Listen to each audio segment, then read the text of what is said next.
one more minute for a couple extra people to come in, and then we'll get started.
All right, I think we can go ahead and get started. Thank you so much, everyone, for joining us tonight for our 2025 Federal Advocacy Day Volunteer Committee informational webinar. So today we'll just be going over the volunteer committee, different subcommittees, and afterwards, tomorrow morning, we will make the applications go live for state captains, the volunteer committee, and for mentors as well. So if you're interested, please fill out those applications. And we can go next, Michelle. All right, so just to go over our agenda for tonight, we'll do quick welcome and introductions. We'll go over the volunteer committee, our initiatives, our structure for 2025, our state captain program, which is very important, our vision for 2025.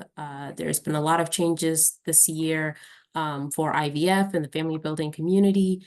And lastly, we'll just close out with any questions that people have. All right. So Barb, this is you. Okay, I didn't know if you wanted to do introductions. Do you want to do?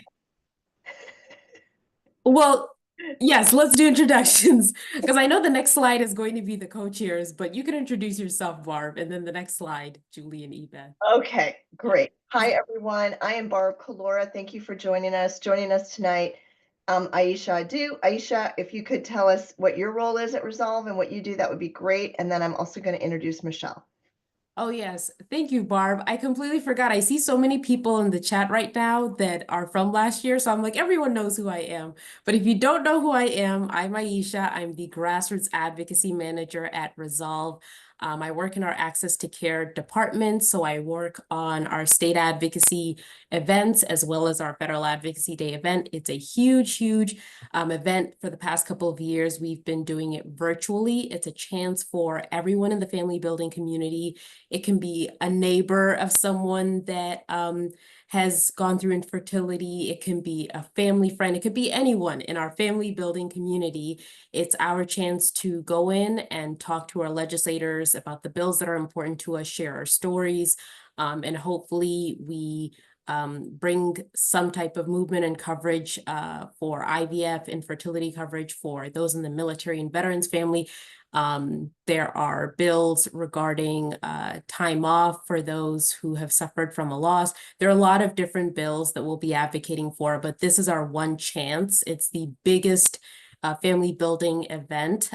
So it's our one chance to go in and have these discussions, but in order for us to get to that point, the volunteer committee needs to help us because there's Michelle and I in the Resolve team and Sylvia and this year Christy that will help, but last year we had 1,000 people registered for Advocacy Day. So as you can imagine, the four of us on the team cannot do everything. So the volunteer committee helps us with so much. They put together happy hour events for our military and veterans, for all of the advocates. And that's such a great event. People meet so many advocates before Advocacy Day itself. We host a lot of different things, cram sessions, and they help us put together our notes post-Advocacy Day so we can do reach out But just the volunteer committee is so integral to what we do. We genuinely couldn't have an Advocacy Day event without the volunteer committee. So again, we really appreciate you coming and listening to this webinar, and hopefully you fill out an application afterwards. And I'll let Michelle introduce herself now, and Barb will turn it back to you after that. Hi, I'm Michelle Chavez. I'm the Advocacy Coordinator for Resolve. I support Aisha on Federal Advocacy Day, and I also work alongside all of our amazing Advocacy Day volunteers. I'm so happy that everyone was able to attend the webinar and to learn more about Advocacy Day and all of the work our volunteers do. I'll pass it back to Barb. All right, and I don't want to totally freak her out, but I know Elise Powell is on this call, and she was not told that she was going to have to speak or anything, so she may be off camera. But Elise, if you are there and can say hi, even if you're off camera, that would be great. Hi, I'm here. Fantastic. Elise, could you introduce yourself? Sure. Hi, everyone. My name is Elise Powell. I use she, her pronouns, and I am the new Director of Government Affairs for Resolve. Fantastic. There you go. There's our Access Secure team with Elise, Michelle, Aisha. We are that do state and federal policy work. So thrilled to have all of you here. I know there's other staff of Resolve on this call as well. My name is Barb Calora. I'm the president and CEO. I'm celebrating my 20th year on staff at Resolve, and I am thrilled to have you. I attended my first Advocacy Day in the early 2000s. I think it was 2002. And so I love this particular event because it makes such a difference. And as somebody who has been doing our federal policy work for many years, we are reaping the benefits. I should say, we are reaping the benefits of your hard work and advocacy for many, many years. We've had tremendous impact on Capitol Hill, and it is because all of you have done the hard work of building those relationships, telling your stories, and making an impact so that when Resolve walks in the door, they know who we are because of you, and they know what our issues are and what is important. So thank you for that. And thank you everyone for introducing yourself. This slide is our mission, and I love our mission statement, and my favorite part of our mission statement are the last 3 words, inspired to act. And I hope that that is what we are doing as part of Advocacy Day, is inspiring you all to act. Back to you, Aisha. All right, thank you. So our next slide is just generally Federal Advocacy Day. Ebeth, this one is yours. Hi, everyone. I'm Ebeth Marshall. So Federal Advocacy Day, mark your calendars. It's going to be May 20th of next year. And it is virtual, but make sure you mark your calendars now. And could we just go back and just introduce? So Ebeth Marshall. So actually, our introduction slide was. It's a little out of order. Well, let's do the introductions now. Ebeth and Julie, introduce yourselves. You told me with the next slide, Aisha. We'll switch it up next year. We'll switch it up. Details. Yes, I'm Ebeth Marshall. I live in Phoenix, Arizona. Tomorrow's supposed to be 80 degrees. So anyone that's cold, I'm sorry. Just come see me though. This is my 6th year attending Federal Advocacy Day, and this will be my 2nd year as the co-chair for Federal Advocacy Day. Julie is my other co-chair. I had a really long journey with infertility. I have been advocating since 2016. I'm a state advocate. I lead a peer-led support group for Resolve, and then I am a board member of Resolve as well. I really believe in this community, and it's amazing to meet every single one of you. And thank you so much for being here. Personally, our infertility has been resolved. We welcomed our daughter last year via a surrogate. But again, I'm just so happy to be here with all of you. Julie, I'll turn it over to you. Hi, everybody. My name is Julie Eshelman. And like Ebeth said, this is our second year as co-chairs of the volunteer committee, and we are so excited to have all of you here tonight learning about how you can get involved in Advocacy Day. My journey began 8 years ago when my husband and I decided we wanted to have children. That journey has taken us on 5 moves in 7 years because we're a military family. I call Arizona home, but I do not live in Arizona. I wish it was 80 degrees, but I am currently in Harrisonburg, Virginia. My husband is part of the ROTC program at James Madison right now. So that's where the Army has sent us.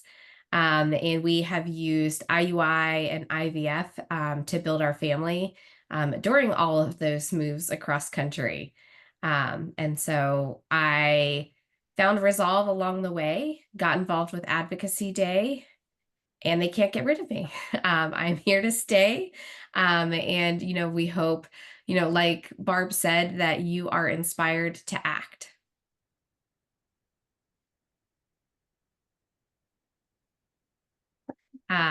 And so we could not make Advocacy Day happen without partnerships with organizations like the American Society for Reproductive Medicine. They are a nonprofit that is dedicated to the advancement and science and practice of reproductive medicine. And they have been longtime partners of Advocacy Day and with Resolve. And so thank you to ASRM for making this possible. And not to put her on the spot, but Jessie Loesch from ASRM is here. So Jessie, if you want to say hi, you can, but if you're off camera, it's fine.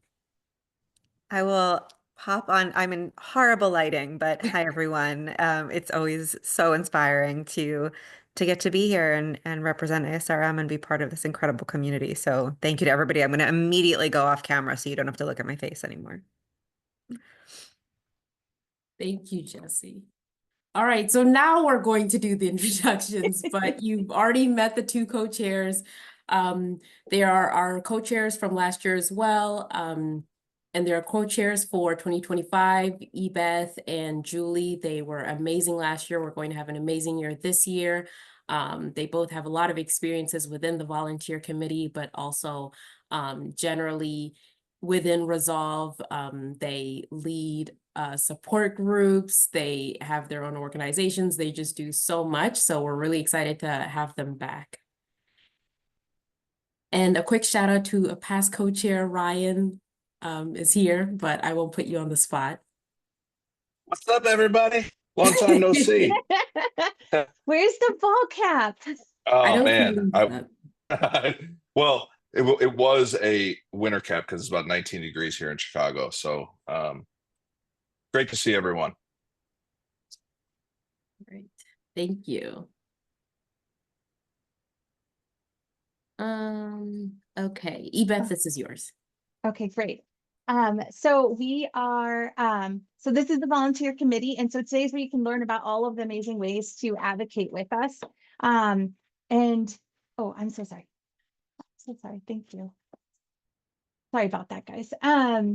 So for Advocacy Day, we're comprised of volunteers, all of you, and it's very, I mean, we couldn't do this without you. And so we're passionate about ways of growing our families and getting Congress to act, basically. And so the committee works on various initiatives, and so that can be community outreach, our state captain program, advocate engagement, getting more people involved, and then event follow-up. That is a big key thing that we have to do after the event, is follow up with our Congress, members of Congress, to make sure that what we are talking about is enacted.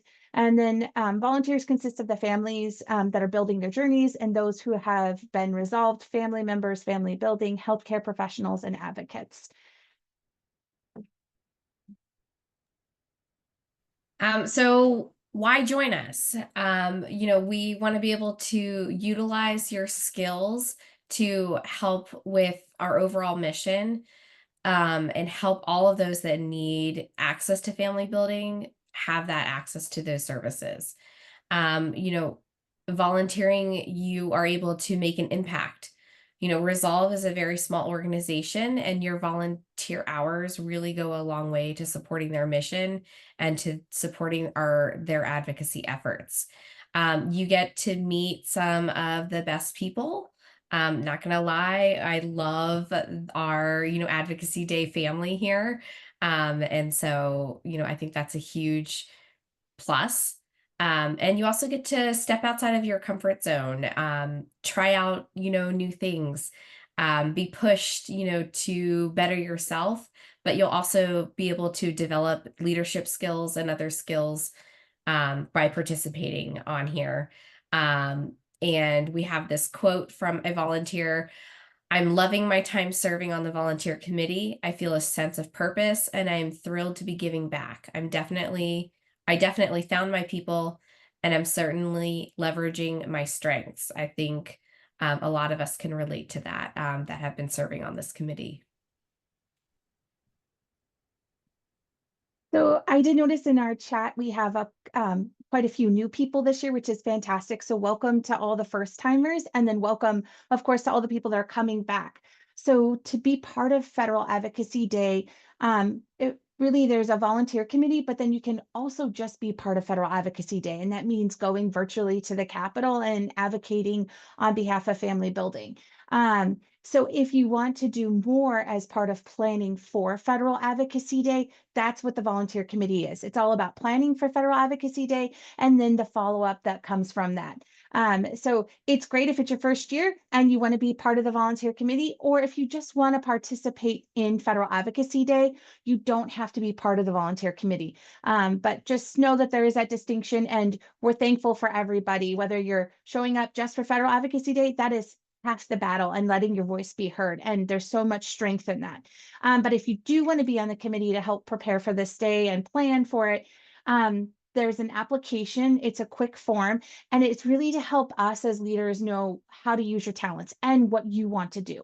If you rock at Excel, that's something that some people don't and some people do. So it's important for us to know what your interests are and what you want to do to be involved. If you have been in on a committee prior to this year, so if you were on it last year, you don't need to apply again. You're just going to actually send an email to advocacy@resolve.org, and you're just going to let us know that you'd like to be on the committee again. And then you can say what committee you were on last year, if that's the same committee you want to be on, or if you have a different interest, just let us know. We do have term limits. There's 3 consecutive years on a planning committee. This is just to prevent burnout, and then also to develop other people. And then anyone that is experienced, we are going to ask you to be engaged as a state captain. They're so key in training our delegates to be ready, or not our delegates, but it's our advocates to be ready for Federal Advocacy Day. So the way our volunteer committee is structured, at the top, you have, I'm going to go a step further than what's on the slide here. On the top, we have, the staff at Resolve, that, Ebeth and I work very closely with. We are the co-chairs, and so we are kind of the top of the volunteer structure. And then below Ebeth and I, we have our 8 subcommittee leads. And then they are leading each of their subcommittees, and those subcommittees, depending on the number of volunteers that we have interested in serving on the committee, could have anywhere from, I would say, probably 5 to 10 people on those committees, maybe more if we have a lot of interest. And so, if you're willing to give your time, there is definitely a spot for you on this volunteer committee.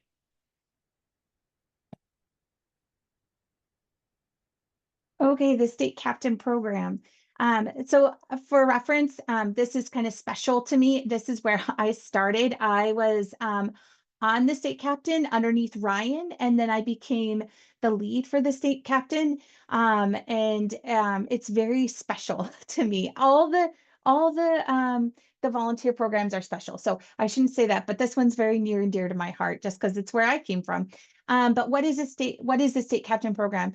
It's a leadership team, an organization, and a coordination structure, and a communication mechanism.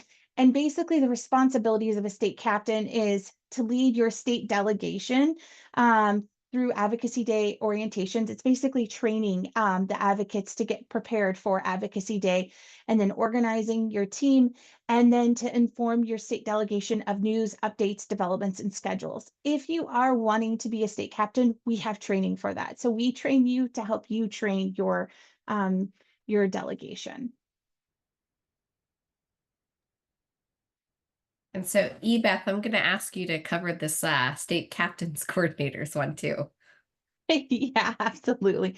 So state captain coordinators. So basically inside the state captain program, there are leads, and then there's people that are underneath the leads. And so basically each of the coordinators account for, it just depends on how many people volunteer, but 5 to 7 states. So one lead is in charge of 5 to 7 states to make sure each of those state captains are trained, and that they have all the information that they need, and that they're able to help get the information out to those state captains. Thanks, Ebeth. Yeah. So the next subcommittee is the Attendee Engagement Subcommittee, which is actually the subcommittee that I started out on when I joined the volunteer committee. They are responsible for getting everybody that is participating in Advocacy Day. So all of our advocates, all of those that are serving on the volunteer committee, engaged and connecting. They do fun social events, to help everybody kind of get connected before Advocacy Day takes place. Our follow through subcommittee, they are the workhorse of our group. They are the ones that are going to be really helping after Advocacy Day with all the follow throughs and thank yous, and just keeping that connection with our members of Congress going throughout the year and following up with them. Letters and volunteer retention. They are put together the letter campaigns that we do for Advocacy Day. Back in the day when Advocacy Day was still in person, they would hand deliver all of those letters. But we do that virtually now. And then our community outreach ambassadors, they are really working to get folks participating in Advocacy Day and sharing what Advocacy Day is all about, and bringing more voices to ours, because we all know that we are stronger together. Our scorecard subcommittee, like Ebeth was saying, if you are an Excel person, this is probably the committee for you. They gather all of the data from Capitol Hill about all of the bills that we're tracking, and whether your representative or senators have supported bills, and they go back to past Congresses, and it is a wealth of information that I know I personally don't utilize enough to its fullest potential.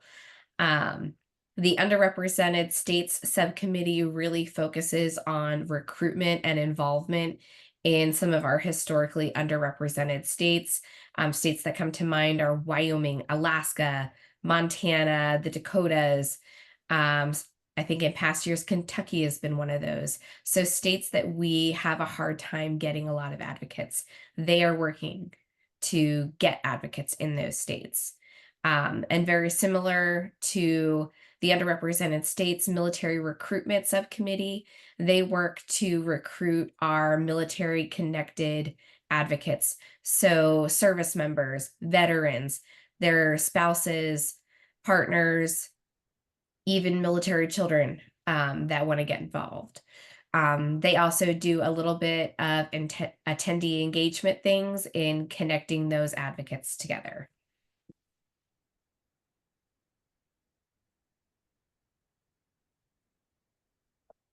So as part of the volunteer committee, these are our promises to you. And so Julie and I are going to cover this slide together, but really just a promise, you're going to be utilized. We will definitely, if you're going to volunteer, we're going to utilize you. And it's just so imperative to us. And then we'll also make sure that we're respectful of your time, and that we don't become a burden. We really do strive to be efficient, productive, and professional. And we, of course, don't want to make a meeting be what should have been an email. So we definitely don't want to waste your time. And so we're just thankful for anyone that does want to volunteer. Yeah, and we, are also, our focus is on the legislative change. And so our goal is to enact that change and bring awareness. And so if our efforts are not going to be a step towards making that impact, we're going to ask if it needs to be done and then refocus back to the task at hand. And then, our final, promise to you is your family building, and your mental health are a priority. And so we know that life happens, it's happened to Ebeth and I. You just need to let us know, and communication is key. If something is going on, just let somebody on the team know. In an email, a text, SOS, we might not be able to get that. But you guys get the deal. We understand. And so we just ask that if something is going on, that you're communicating that with us. Thank you. And to add to Julie's last point, this is the reason why we have not just one lead for a subcommittee, but 2 or 3 leads for a subcommittee. It's why we have multiple people in the subcommittees, just so that if anyone does need to step aside, and we completely understand, it's not as if we are relying on you and you only to do these tasks. So you do have a lot of people that can step in. At times, we've even had veteran subcommittee members come back and chip in. So there's always someone that can fill in your role. So never feel as if you have to do this, and if there's anything going on that you just aren't able to step away. So to go into our 2025 goals, we absolutely want representation from all 50 states. And I'll go ahead and throw in something that Barb and I actually talked about. She would like all congressional districts to be represented. We'll see if we can make that happen in 2025. Hopefully we can. We'd also like to increase our reach through advocate representation in the districts, like I said, present for all the meetings. We'd also like an increase in professionals who attend Advocacy Day and make additional connections with professional groups. And this is because when we go in, we want these various perspectives. We want the patients who share their story. We want their parents, their friends, their neighbors who can say, we've seen how this impacts this person that we care about dearly in our life. So please pass these bills. But just as importantly, we do want a lot of professionals, whether they are mental health professionals, whether they are REIs, just any type of professional that touches on the family building community, to also share their perspective. As as an REI, it's incredibly important to be able to give this care for our patients. It's very difficult if we have a patient that has a formal diagnosis but isn't able to actually get this care, and or for them to say, this is how we're seeing it impact them mentally, this is how we're seeing it impacting them financially. So all of those different perspectives are incredibly important. So again, we really, really want an increased number of professionals to join this year. We do want increased bipartisan support and an increased number of co-sponsors for our bills and issues that we're raising this year.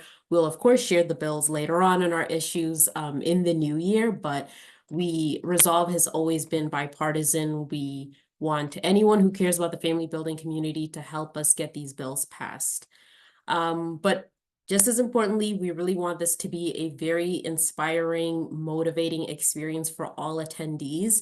So there's a lot of years that we've had people where it's their first year to advocate, and they're very nervous, but when they're done, they say, this was just such an amazing experience. I feel very empowered. It gave me the opportunity to share my story, and to also just be around a huge group of people that have similar experiences as me, and they understand what I've been going through. So it's a really powerful experience. Last year we had 1,000 people registered, but 670 people at the event itself. So this year we want to make sure that if someone signs up that, you know, they also attend Advocacy Day itself, that would be really great.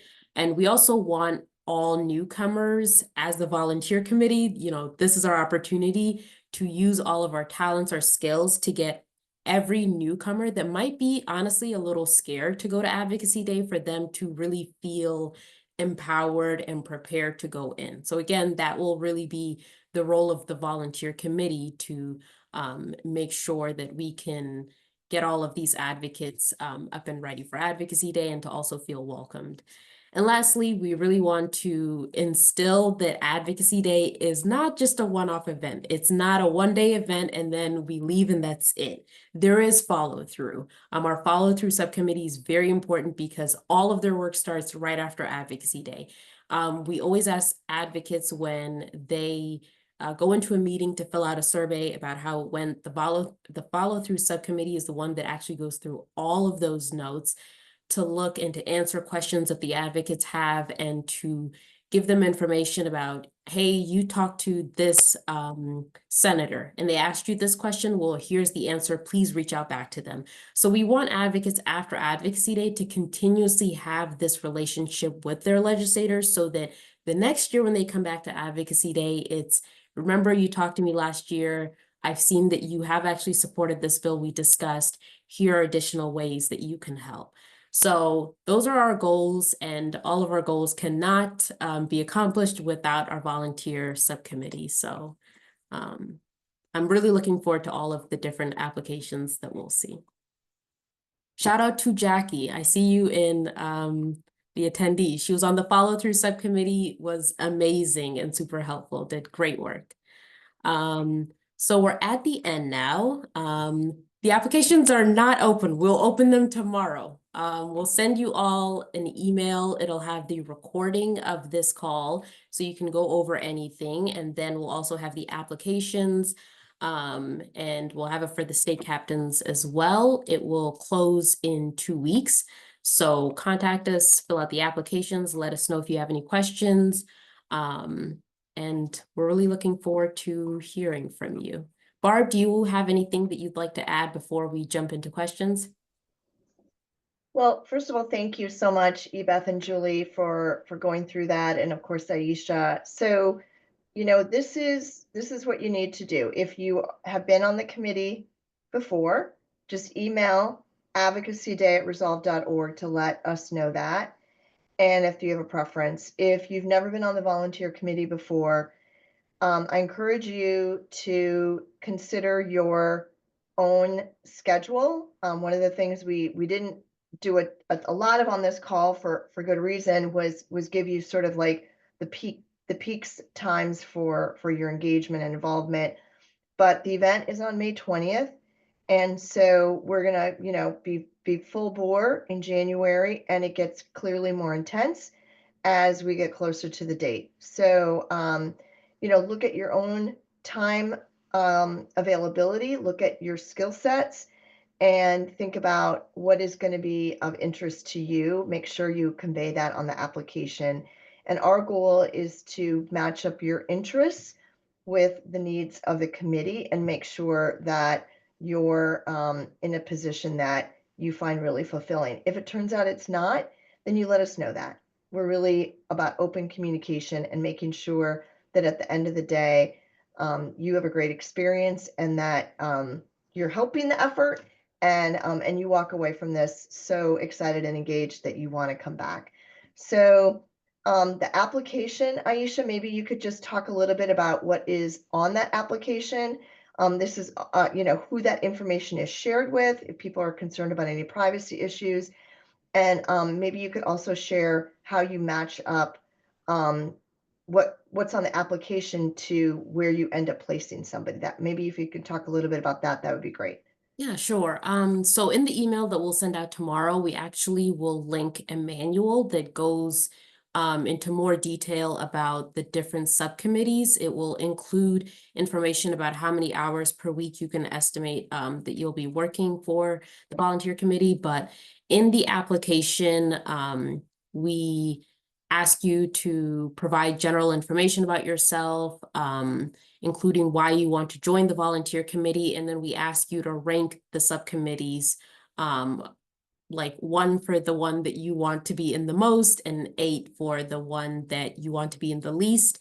We also have a little description about the subcommittees, but again, like the manual goes in depth, so definitely look over that first.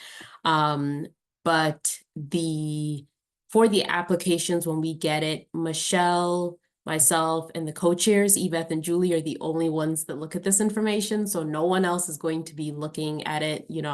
I'm not even sharing it with the Resolve team or anyone else. It's just us. So your information is private. And from last year, I don't think we've ever placed anyone in like their 3rd rated subcommittee. We always try to put people in their number 1 subcommittee, but we're going to try to be very cognizant as well of making sure we have enough people in these subcommittees so that everyone feels as if that they're able to get tasks and they're working. Anything else? Barb, Julie, Ebeth, anything else to add? All right, great. So we'll go into questions, but I have one more thing. For the volunteer subcommittee, if you don't know yet, you haven't ever joined, you haven't ever done Advocacy Day, we are very open to ideas.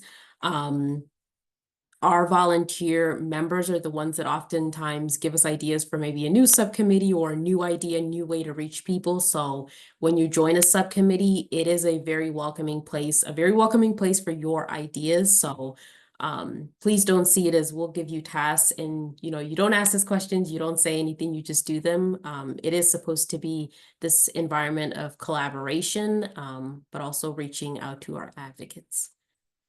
All right, I will open up the questions now. If you can please use the hand raise feature and I can just call on you and we'll answer any questions you have.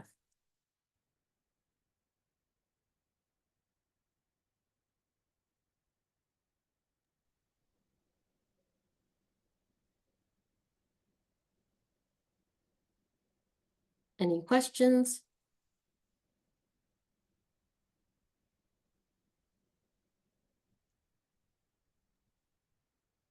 I don't see any hands. Aisha, I'll pose a question for you. How's Okay. that? So what if somebody doesn't know what committee they want to be on? How should they fill out the application? They know they want to volunteer, but they don't know which committee. Okay, so I would tell them to look at the manual because in the manual, we do have the description of the subcommittee that's even more than what we shared today, but we also list some of the skills that we are looking for. So for example, the scorecard subcommittee, it'll be really helpful if you're good at Excel and you like data, you like to be working with data because the scorecard is a huge resource.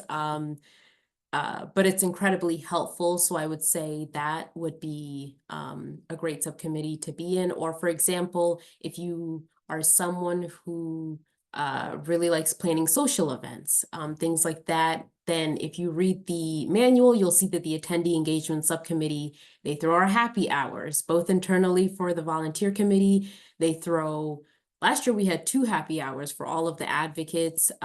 So there's different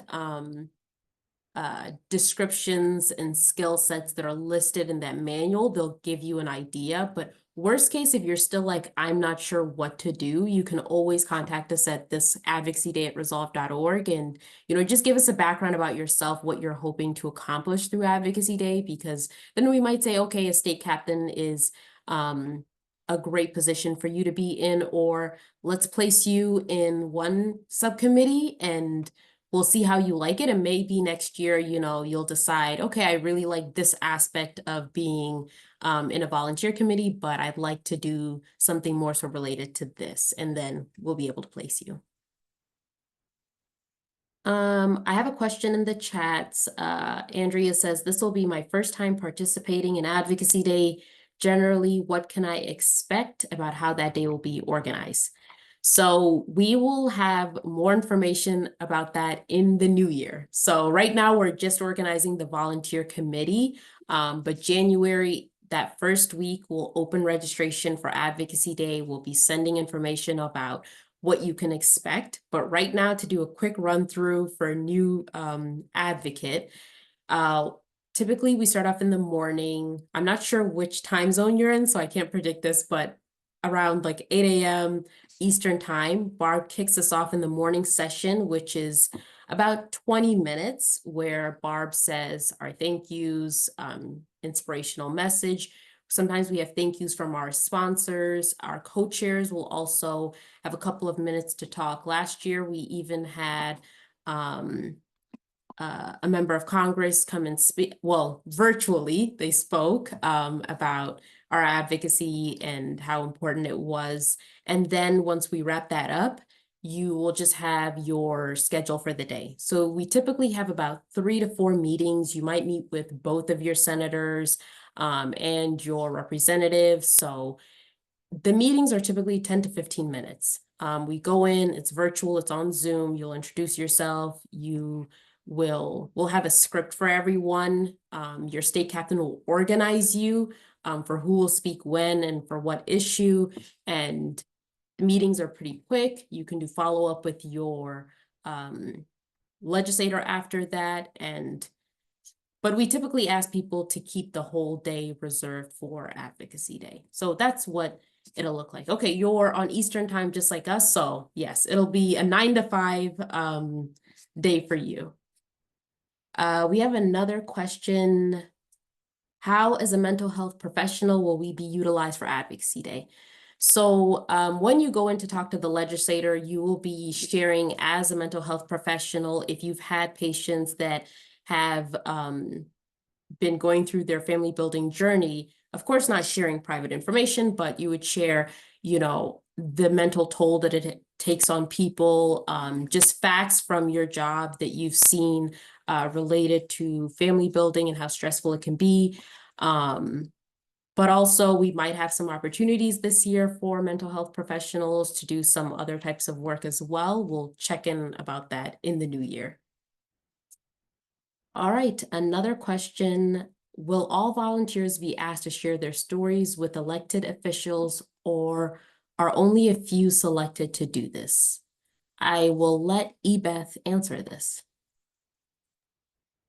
Honestly, it all depends on your delegation size. So some of our larger delegation sizes, not everybody can share. The meetings themselves are about 20 minutes. And it just depends on the schedule and what the staffer or member of Congress has available. When you meet with your state captain, you'll be able to share your story. And if you are comfortable, we have some people that just want to be present in the moment and doesn't want to share their personal story, and that's okay too. So it just really depends on each delegation and each delegation size, and then meeting with each member of Congress, whether it's House or Senate. The Senate ones, because there's 2 per state, those get a little bit larger. So it just depends. Which is the worst answer ever, I know. So I'm sorry. Well, so I'll add to that though. You know, if so like Beth said, not everybody has the opportunity to speak in those larger delegations, but everybody has the opportunity to participate in writing a letter to their congressional leaders. And so, you know, that is one way to make sure that your story is told to those leaders, so you can participate in the letter campaign. Yes. But if you're in if you have multiple meetings on your schedule, then at some point, you know, you'll have the opportunity to share your story. We have a question from Julie in the comments, and Barb, you answered it, but I do want you to also say it out loud for everyone to hear and for the recording. So Julie said, I currently live in California, but was born and raised in Texas, and all my family still lives there. I'm interested in advocating in Texas. Is it strictly assigned by our current location? And that's a really good question because we have that sometimes. So Barb, can you answer that? Yeah, I mean, we want you to walk into these meetings, I say in a virtual way, but to attend the meetings where you're a constituent. So it's based on your address. Clearly, you know, if like Julie, you are registered to vote and in your, you know, your permanent resident is in a particular state, that's what we want. We want you to be armed with the fact that you are a constituent of the people that you are meeting with. So I live in Virginia. I'm originally from Minnesota, have lots of family in Minnesota, but I'm registered to vote in Virginia. I'm a constituent of the 2 US senators in Virginia. And then I live in the 11th congressional district. So that is who I'm going to be assigned to. What's nice though is because I'm a part of the Virginia delegation, I will go with other Virginia residents to their meetings potentially. And so when Aisha said you may have, more than a couple of meetings, that's why. Having said that, I can't see why we couldn't, in this particular case, this person lives in California, get you assigned to the 2 California senators and your rep. And then depending on, if we have delegates in Texas where your family lives, we could add you to that meeting, and that is something that we could potentially do. But your primary meetings are going to be where you live. Thank you, Barb. Also, a good example of just ask us, and you never know what. I know this call is really about the volunteer. Yeah. We're getting a lot of questions about Advocacy Day. We do a lot of training around Advocacy Day. And so when you register for Advocacy Day, you're going to start to get communications from us. We have amazing content on our website. We have a lot of videos. And then once you get assigned to your state delegation, your state captains, they're going to have a lot of amazing training for you. So I just want you to know that I know it seems overwhelming right now. And what does the day look like? And Aisha has webinars that take you like literally what the day actually looks like. What should you wear? What do you say? How does it go? All of that. We don't want anyone to be surprised. We want everyone to be fully prepared. But that's what this committee helps to do. So if you have already attended an Advocacy Day, or you are really excited, this is your first Advocacy Day, and you want to help additionally, in addition to May 20th, then this is a great place for you, and we'll assign you to a committee. But know that that all of those really important questions about Advocacy Day, you will get all of that information throughout the January, February, March, April, May. And so I don't want us to sound like we're rushing through this, but for tonight, we want to really get people excited to actually help our advocates through this volunteer committee and the leadership of Ebeth, Julie, and Aisha. Thank you, Barb. Any other questions? When will you be telling people what committee they're on? Oh, okay. So let me look at my little calendar. I'm going to try to do a very, very quick turnaround. Where I'm going to try on December 18th, I'm going to start looking at the applications that are turned in. So it's that quick.